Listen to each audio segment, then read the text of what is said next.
No hej, witajcie na kanale EV Repair. W dzisiejszym odcinku, dzięki uprzejmości Czarka, który tutaj obok mnie jest, tak przy okazji się trochę chowa, rzucimy okiem szybko na Xpenga P7 Plus Performance, który już na pierwszy rzut oka nie wygląda zbyt dobrze. Hey Cobb, we just created an app that helps you to find a place to repair your EV. Can't fix that. No one can. We actually did. It's available on App Store and Google Play. Cobb, come on. Just try it. It will show you the nearest workshop that works on your EV. Cobb, we should walk away from this. Hold on. Using a built-in chat, you can contact the workshop directly. You don't have to take my word for it. Just open the app, choose your brand, choose what you are looking for, and see who can help you.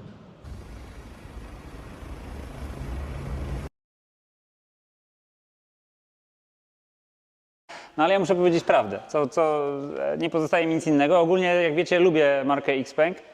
Doceniam ich za to, że bardzo umiejętnie skopiowali Tesla i przy okazji rozwinęli to trochę w swoim stylu, ale wydaje mi się, że to już jest kalafior.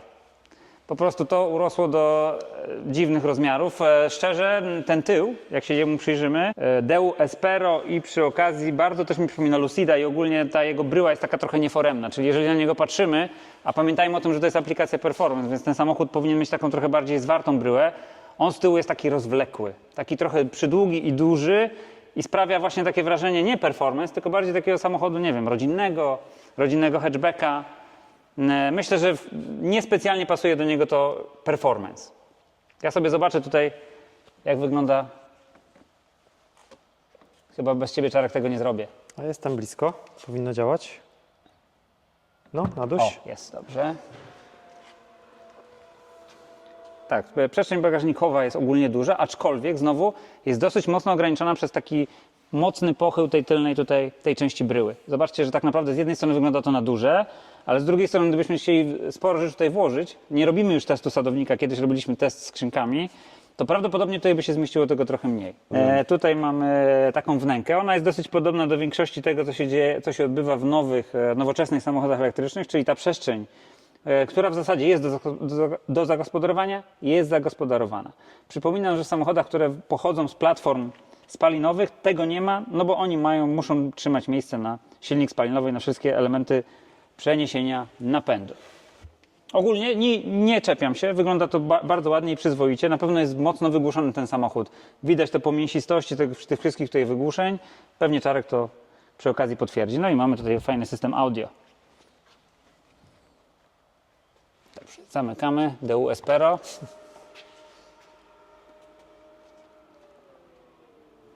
Klamki autoprezentacyjne? No właśnie nie. Nie? Czyli co? Tak jak w trójce? One się wysuwają, to jak wysiądziesz z samochodu, to zostają wysunięte, ale jak podchodzisz, to się nie wysuwają. Okay, pokaż Wiktoria, jak to wygląda. O, jeszcze muzyczka. Bo jest CarPlay. A. Teraz ją wyłączę. I to jest też fajne w chińskich samochodach, że te miejsca z tyłu są naprawdę dużo bardziej jakby dostosowane do dłuższych podróży, są dużo bardziej wygodne i luksusowe. No i Xpeng tutaj nie odchodzi za bardzo od tego standardu.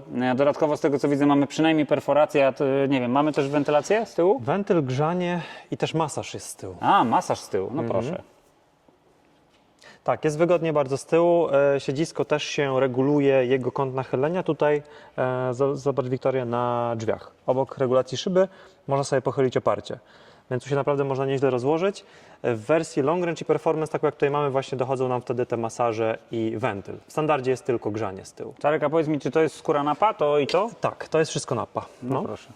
Chińczycy wszystko robią w skórze nappa. Ciekawe, ile w tym prawdy jest. Kiedyś trzeba będzie zrobić testy, na przykład zapalniczką. Myślisz, że możemy?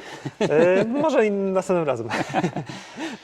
No dobrze, powiem tak, jeżeli chodzi, i to jest paradoks akurat tego samochodu, przynajmniej na taki pierwszy ogląd, no bo samochód, no nie będę ukrywał i powiem zupełnie szczerze, no mi się osobiście zewnętrznie nie podoba, natomiast chińskie samochody mają naprawdę wnętrze dopracowane i to chyba podobnie mi wychodziło w teście Iona 5 firmy Gaz, gdzie też właśnie z zewnątrz samochód mi się nie podobał, ale w środku był no, prawie luksusowy. Nie będziemy dzisiaj się mocno koncentrować na wnętrzu, to tylko oglądnie. Na pewno na kanale Czarka będziecie mieli bardzo dokładny test tego pojazdu. My tutaj się skoncentrujemy też na technikaliach, czyli weźmiemy sobie go na podnośnik, ale korzystając z okazji zerkniemy. A jak wygląda frank? Nie wygląda. Nie ma Znaczy, franka? To mogę pokaż. otworzyć, Nie, no ale nie wierzę. niestety to jest... Xpengu. Według mnie to jest błąd, dlatego że tylko ta wersja ma silnik z przodu, a w żadnej wersji nie ma franka. No i szkoda, że nie ma. Ciężkie przy okazji. Ciężkie i bez jeszcze amortyzatorów, to. bez teleskopów, no bo teoretycznie tutaj nie zaglądamy, Czyli tak? tutaj nic nie ma. Znaczy tutaj akurat jest silnik w tej wersji. No to w wersji performance, w cudzysłowie powiedzmy, żebym to wybaczył, ale w wersji long range też tu nic nie ma. No to powiem szczerze, jestem dosyć negatywnie zaskoczony. Obawiam się, że może być tak, że Xpeng po prostu ten samochód zleca komuś do produkcji albo kupuje gotową platformę, co nie jest dobrym kierunkiem, bo Xpeng, z mojej perspektywy, Xpeng dotychczas bardzo mocno zdobywał moje serce tym, że Xipeng w ogóle tak naprawdę powinniśmy powiedzieć chyba, Xiaopeng, zdobywał moje serce tym, że ta jego platforma była taka powtarzalna. Wiesz o co chodzi? Te samochody były podobne, miały podobne wnętrze i wykończenie, a w tej chwili tutaj no, jestem tak zaskoczony, że cholera odebrało mi mowę. Ja się też pomyliłem pisząc gdzieś tam w którymś momencie o tym samochodzie, bo wcześniej jeździłem G9 i tam był ten frank rzeczywiście ogromny, ale nie ma i w G6 też nie ma. W G6, nie wiem jak jest tutaj, ale nie wiem czy widzisz te wszystkie śruby, to są jakieś tam klipsy. Możesz sobie w Chinach kupić inne to wykończenie, które ci tutaj robi ten frank. To jako taki aftermarket, nie? No ale w serii nie ma i szkoda. A porównywałeś sobie, bo tego nie będziemy dzisiaj robić, ale czy jak, No. bo znasz na pewno inne modele Xiaopenga, czy to wygląda tak, że ten infotainment działa tak samo, że on ma te same funkcje, czy są jakieś różnice? 1 do 1. 1 do 1. No, Niczym chociaż się tyle nie różni, ale wiesz na przykład co jest ciekawe, że G9 i to nie performance, tylko long range miała tryb taki ala launch control, a P7 Plus performance nie ma. Także, ale wszystko wygląda tak samo, ale nie wszystkie funkcje są powielone we wszystkich modelach. No dobra, Czarek, wielkie dzięki. Zamykamy to, czego nie chcemy oglądać. No to powiem wam szczerze, Słabe, no. to jest masakra. To jest słabe. Nie w chińskim samochodzie. Dobra. O, podobnie jak w Tesli. Poprosimy Żenię albo Andrzeja, żeby wrzucili na samochód na podnośnik i zobaczymy, co tam tkwi pod spodem. Dokładnie tak. Ale mamy coś fajnego, o właśnie, soft close. Dociąga. Słuchajcie, mamy samochód na wysokości kół, także zerkniemy sobie tutaj, jak to wygląda. Muszę powiedzieć, że jak na aplikację Performance, to ten układ hamulcowy nie wygląda zbyt przekonująco. Raczej przypomina mi tutaj Tesla Model 3 z aplikacji Long Range czy Standard Range. Koła 20-calowe, obręcze. Opony tutaj mamy akurat na profilu 45, szerokości 255. Już wiem, że z tyłu jest tak samo, ale muszę Was tam zaprowadzić, żeby przy okazji pokazać, jak wygląda układ hamulcowy z tamtej strony. Czyli tak jak mówiłem, obręcze i opony są dokładnie tego samego rozmiaru, czyli tutaj nie mam żadnej dywersyfikacji w tym zakresie. Układ hamulcowy dokładnie podobny do tego, co mamy z przodu, niezbyt dostosowany moim zdaniem do aplikacji Performance, ale z drugiej strony ciężko tutaj mówić o Performance, jeżeli ten samochód przyspiesza 4,3 sekundy do setki. Także jest odpowiednikiem Tesla Model Y Long Range. Lecimy dalej w górę. Zawieszenie wielowahaczowe na zwrotnicach oparte, aczkolwiek tutaj mamy ciekawe rozwiązanie, które rzadko widuję, czyli aluminiowy wahacz podparty w 3 punktach. Widzicie, tu mamy ten wahacz tak rozdzielony, czyli inaczej trochę niż znamy to z Tesli, czy chociażby z Xiaomi. Nie mamy 2 niezależnych wahaczy z przodu, tylko mamy jeden wahacz trójkątny, czyli powiedzmy technologicznie jest to rozwiązanie podobne do Tesla Model 3. Aczkolwiek w przyszłości, jeżeli będziecie serwisować kiedyś Xiaopenga, P7 Plus Performance, to zobaczcie, że tutaj stworzeń macie wymienialne. Także prawdopodobnie dla tych, którzy trafią na ten samochód jako 4. czy 5. właściciel, będziecie mogli to bardzo tanio naprawiać.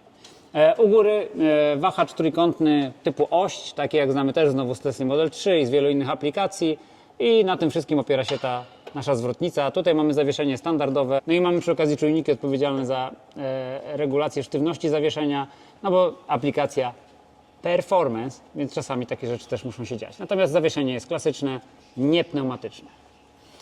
Jeszcze patrząc na to, co możemy ujrzeć pod tymi osłonami, to możemy ujrzeć przede wszystkim to, że osłony nie zasłaniają nam dosyć dobrze tutaj tej wnęki, gdzie znajduje się przedni silnik. Widzimy bardzo dobrze przewody wysokiego napięcia, które tamtędy sobie idą. Widzimy prawdopodobnie tutaj kompresor klimatyzacji. Te przestrzenie tutaj są bardzo otwarte, więc one w pewnym sensie zakłócają nam przebiegi aerodynamiczne. No, nie ukrywam, że po Xiaopengu spodziewałbym się czegoś lepszego, szczególnie, że Xiaopeng jest jedną z moich top marek chińskich, a tutaj odnoszę wrażenie, że chłopaki troszeczkę delikatnie cofnęli się o jeden krok do tyłu. Natomiast ogólnie, żeby nie mówić też i złych rzeczy, cały przebieg aerodynamiczny pod podwoziem tego samochodu jest raczej niespecjalnie zakłócony. Mamy dodatkową osłonę baterii wytłumioną bitumem, aczkolwiek jest tam wolna przestrzeń i przy jeździe po szutrze i tak dalej słyszelibyśmy te dźwięki. Nie mamy osłoniętych bocznych krawędzi mocowania baterii. Jak pamiętacie, w większości ostatnich samochodów, które ostatnio testowaliśmy, czyli Audi czy chociażby Xiaomi, które było na podnośniku, tutaj mieliśmy filcową osłonę, która powodowała, że nie dostawały się tam różne zanieczyszczenia.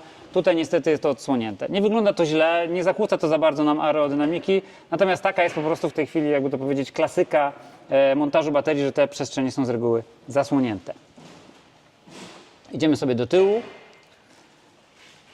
Z tyłu zawieszenie wielowahaczowe. Bardzo podobne do tego, co znamy z większości innych samochodów elektrycznych. Na pewno jest dosyć komfortowe. Mamy rozdzielnie sprężynę, oddzielnie amortyzator. Wszystko podparte na takim solidnym wahaczu, obudowanym plastikiem, czyli też powiedziałbym niemalże standard. Przypominam, że te wahacze w momencie, kiedy samochód usiądzie na glebie, to wszystko będzie w jednej linii albo w jednej płaszczyźnie. Natomiast patrząc tutaj na te wszystkie wnęki, na wnękę tutaj, na tą wnękę ogólną, gdzie jest tylny wózek, powiedziałbym, że można byłoby trochę więcej zrobić w kontekście utrzymania przelotów aerodynamicznych. I znowu za wzór podałbym tutaj Tesla Model S Palladium czy Xiaomi SU7. Tutaj zobaczcie, widać przewody wysokiego napięcia, ale tu dam plusika z tego względu, że to wszystko jest zrobione w korytkach plastikowych, czyli to nie będzie ulegało odkształceniom, przemieszczaniu się, więc te przewody wytrzymają znacznie dłużej. I nie są wydatnie narażone na warunki zewnętrzne. Przekładnia jest ustawiona asymetrycznie. Mamy z kolei znowu wałek podparty, wałek pośredni. Nie wiem, czy jesteś w stanie to, Wiktoria, tam pokazać. Już tłumaczyłem na wielu filmach, po co się to robi. Dodatkowo jeszcze wielu z Was później jeszcze dodatkowo tłumaczyło, więc nie będę się tutaj produkował. Dodam tylko jeszcze, że oczywiście standardowo mamy tutaj zaciski hamulcowe hybrydowe, które działają jako zaciski hydrauliczne hamulcowe, a przy okazji jako zaciski parkingowe. Samochód jest nowy, świeży. Ciężko mówić o jakichś sprawach zmęczeniowych, natomiast za co mogę pochwalić Xpenga? Mogę pochwalić go za to, że nie ma tych objawów, które widzimy w innych samochodach elektrycznych o rodowodzie chińskim, czyli nie ma ani śladu korozji na żadnych elementach. Niektórzy, nie wiem czy pamiętają jeszcze, jak robiliśmy test Renault bodajże 4 albo Renault 5, to już wszystkie na przykład półosie i inne elementy żeliwne czy staliwne były bardzo mocno skorodowane. Tutaj w Xpengu nie widzimy nawet grama problemu z tym związanego. Kolejna fajna rzecz, czyli automatycznie wysuwany hak. Niestety z tego powodu też tutaj jest ta wnęka, która oczywiście zakłóca w pewnym sensie przepływy aerodynamiczne, służy jako żagiel aerodynamiczny albo raczej bardziej spadachron, hamulec. Natomiast wysuwany automatycznie hak to jest fajna sprawa. No i co? No mogę powiedzieć tylko tyle, że zawsze po Xipengu spodziewam się czegoś więcej. Raczej oczekuję od Xipenga tego, że będzie pokazywał coś nowego, jakieś nowości w samochodach. Tutaj widzę krok do tyłu. Czy to jest chęć zaadresowania dodatkowego rynku, czy chęć zarobienia większych ilości pieniędzy poprzez oszczędzanie na pewnych platformach. Znowu, jeżeli chcecie wiedzieć więcej, to zapraszam na kanał Czarka. Czarek pokaże Wam pełny test tego samochodu. No ja jestem teraz w rozkroku, powiem Wam zupełnie szczerze. Nie wiem, co o tym myśleć. Zobaczymy, jak będzie dalej się marka rozwijała. Tutaj akurat stoję na rozdrożu. Jest też dobra wiadomość i prawdopodobnie to jest też celem tych, powiedzmy, technicznych oszczędności w Xipengu. Czarek mnie tutaj właśnie doinformował. Czyli ten, przypomnij Czarek, 240 za tego? Tak, dokładnie, a wersja standardowa z mniejszą baterią, napędem na tylne koła poniżej 200 000, 198, jest Brutto. taka wersja brutto, taka pośrednia jeszcze long range, czyli większa bateria, napęd na tył za 218. I one się praktycznie niczym nie różnią. Wszystkie mają DCC, jakieś tam są, wiesz, niuanse typu wersja podstawowa nie ma masaży w siedzeniach, nie? Ale Okej. technicznie to będzie wszystko to samo. No to chyba widzimy, do czego to zmierza, czyli prawdopodobnie Xipeng próbuje zaadresować rynek, na którym dotychczas nie był dostępny, czyli rynek może troszeczkę niższej ceny. Jest to rynek, na którym nie rywalizuje w tej chwili z Teslą, no bo to jest samochód, który, jeżeli chodzi o jego rozmiary, bardziej bym zaadresował w stronę Tesla Model S, która już nie funkcjonuje na rynku.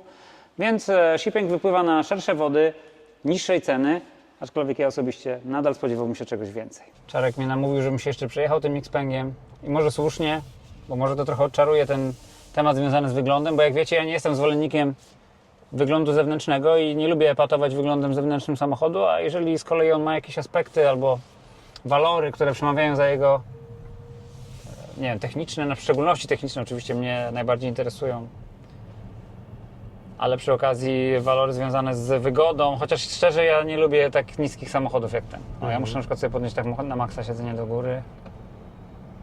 A testowałeś autopilota? Bardzo dobre. Możesz Tak? sobie włączyć, no. I Znaczy, tak jak w bardzo Tesli w dół dobre. 2 razy? Tak, 2 razy w dół. Lepszy niż w Tesli, o tak ci powiem. No. Poważnie? Tak. Ale lepszy niż ten autopilot podstawowy w Tesli. Niż ten rozszerzony, bo tutaj tak jakby w standardzie masz klona Enhance Okej. Autopilot, nie? Który ci będzie zmieniał pasy i tak dalej. A, Tak. to luksus. No. Rzeczywiście, w ogóle teraz widzimy, że jest head-up display. Faktycznie autopilot bardzo fajnie wizualizuje. Nie wiem, czy Wiktoria byłaś w stanie tu uchwycić. Jeszcze te... Do tego się nie spodziewałem, że w head-up displayu takie rzeczy będziemy widzieć. No. Nie, bo na przykład Gaca Ion dostał ode mnie takie bardzo słabe oceny, dlatego że on naprawdę nic sobą nie reprezentował, ale tutaj coś się dzieje. Uwaga. Tak. Gdyby nie było widać, na co Bartek zwrócił uwagę, to po prostu ten obraz z martwej strefy inaczej niż w Tesli nie idzie na ekran, tylko idzie do head-upa, więc nawet nie trzeba głowy odwracać, żeby widzieć, co mamy w martwej strefie, więc fajne, wygodne, da się do Mega tego fajne. przyzwyczaić. No. Fajnie, gdyby to było tak, jak wiesz, jak jest w BMW i3, czy właśnie w Xiaomi U7, tak? Dobrze Tam kojarzę? jest U7. U7, tak. To jest tak fajnie schowane pod jakby linią maski, Tak. ten rzut na szybę, ale i tak jest nieźle. I bardzo wyraźny jest ten head-up display. Bo czasami on jest, wiesz, przy jakimś nasłonecznieniu, czy coś takiego jest mało widoczny, a tutaj on jest taki, no, fajnie wycięty. Tak. No dobra, to plusik. No i zawieszenie jest komfortowe. Mimo iż nie jest pneumatyczne, to fajnie ten samochód płynie, a z drugiej strony nie jest, jakby to powiedzieć, nie masz wrażenia takiej wannowatości, ja to tak nazywam, czyli on tak nie buja, a jest fajny i komfortowy, dostojny. No jedziemy sobie w komforcie, więc w sporcie się rzeczywiście dosyć fajnie usztywnia i się jeszcze mniej buja. No ale to jest to, o czym powiedziałeś, że to auto, ten przydomek performance trochę na wyrost samo sobie chyba przypisało. No jeżeli w cenie Tesla Model 3 mniej więcej wychodzi? Nie, no tak. Tak. Znaczy to tak wygląda, że ta wersja podstawowa jest droższa niż podstawowa Model 3, no ale ten Model 3 podstawowy jest bardzo Tak, to jest wywyższony bieda, z nie? wyposażenia. Mówimy o standardzie teraz. Tak, później masz Premiuma RWD. RWD za 205, AWD za 215, tutaj Long Range kosztuje 218, czyli jest troszkę droższy, a znowu ten performance jest 5000 tańszy niż performance w Tesli, tylko że ten performance w Tesli to jest prawdziwy performance. Tak, to jest taki performance, co zrywa kaptur. Tak, a to jest takie bardziej GT, Gran Turismo, fajny, miękki samochód, wygodny do latania w trasy.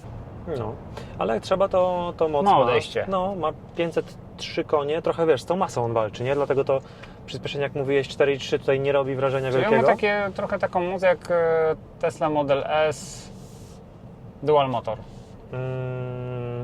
Ale której generacji, jak Palladium? Nie. Bardziej No nie. jak te Tesla Model S Dual Motor, powiedzmy tam S85D. Tak, coś takiego, ona tam miała 4,4 chyba też do setki, no. Tak.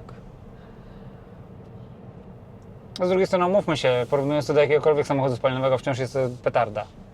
No tak, ale porównując do elektryków, no to dało się lepiej, nie? Oczywiście. Szczególnie, że też gdyby to dla kogoś miało znaczenie, Xpeng też się w Niemczech dosyć dobrze sprzedaje, performance też jest ograniczony tylko do 200 na godzinę. Więc gdybyś sobie chciał po autobanie polatać, no to na 200 jest odcinka, nie? Tesla, jak wiemy, performance do 250 się rozpędza. No i jest selektor, którego w Tesli nie ma. Ja, mówiąc szczerze, na to nie narzekam. Ty chyba też nie? Mówiłeś, że korzystasz z tego trybu tak, automatycznego, czy nie korzystasz? Zacząłem korzystać coraz bardziej, szczególnie, że widzowie mi zwrócili na to uwagę, No że o tym w właśnie ogóle nic widziałem. nie mówię No. i że tego nie używam. Bo parę razy mnie zawiódł, wiesz? I parę razy miałem takie sytuacje, że ruszyłem i prawie Nie w tą przywaliłem stronę. w płot. Ja też. Trzeba go sprawdzać, Tak. ale ma tam 90 kilka procent pewnie Tak. skuteczności ma. I teraz zacząłem go trochę bardziej używać i jakby, wiesz, celowo naciskam na przykład pedał 2 razy, żeby mi się ustawił odpowiedni tryb jazdy, no i faktycznie to jest komfortowe. Pomaga to i oszczędzać tych niepotrzebnych ruchów. Tak. I nie paltuje się ekran. Niepotrzebny. Tak. Kurczę, no i teraz widzisz, odczarowało. No, myślę, że dużo osób tak ma, że wiesz, przeczyta trochę te parametry na papierze, trochę mała bateria w porównaniu do trójki, a później wsiądzie, zobaczy, że jest wygodniej, że jest lepsze audio niż w Tesli, bo jest. wiesz, to wyposażenie, ten head-up, ten ekranik nawet mały. Zużycie, dopóki się nie rozpędzisz bardzo szybko, dzisiaj to sprawdzałem. I to naprawdę tak, A jak jedziesz tak na przykład, nie wiem, powiedzmy na trasie te 110, w ogóle, jakbyś powiedział o tym zużyciu właśnie, jak to wygląda? już Ci mówię, bo dzisiaj to mierzyliśmy, przy 120, przy dosyć długim odcinku i przy jeździe praktycznie bez żadnych, wiesz, to była 7 rano na S2A2, wychodziło tutaj 20,5, gdzie Tesla robiła wtedy jakieś 17, czyli tak 4 kWh mniej. Przy 140 tutaj było 20, niecałe 25, gdzie Tesla miała niecałe 21. Więc to jest mniej więcej 25% wyższe zużycie. Jak sobie porównaliśmy zużycie z całego odcinka, który też miał 90 i miasto, to różnica wyniosła 12% na niekorzyść Xpenga, nie? I to jest właściwie taka różnica, nawet trochę mniejsza, niż różnica wagi na niekorzyść Xpenga, nie? Więc ja myślę, że z tego to głównie wynika, że samochód po prostu jest fizycznie cięższy, większy, 35 cm dłuższy niż... Czyli jaki zasięg byś liczył na tego samochodu? 300 km realnie? Nie, 300 to on robi przy 140, nie? Tak wychodzi. Jak podzielisz sobie 73 kWh na te 24 z kawałkiem, to Ci wychodzi równo 300 km. Mieszany zasięg to będzie między 450, 470 km. 450? No. I jakie teraz ma zużycie z takiego turlania się? 13,4. No. Turlamy się, trochę przyspieszyliśmy. Z normalnej jazdy Ci będzie tutaj wychodziło 15, 16, więc teraz Wiktoria zrobi szybką magię montażu, podzieli 73 na 16 i wyjdzie, nie? Mniej więcej tyle, więc nie ma tragedii, naprawdę nie ma tragedii. Mogła być odrobinę większa bateria, ale pewnie wtedy też nie byłoby tej ceny, a według mnie im bardzo zależało właśnie na to, żeby tu bezpośrednio w ten, wiesz, lukę między modelem 3 a Y uderzyć, nie? Jest architektura 800V, no i to też się wiąże z tym, że ładowanie jest tutaj naprawdę szybkie. Sprawdzę to też dokładnie u siebie, czy te 12 minut deklarowane przez Xpenga jest prawdą, no ale nawet niechby to było, chyba też gradobicie Pan zaliczył.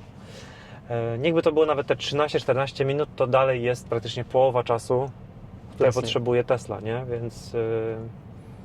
Nie, ale powiem Ci, że Chińczycy tu pod tym względem akurat widać, że mają to dopracowane, bo z kolei dosłownie całkiem niedawno testowaliśmy Audi A6, No.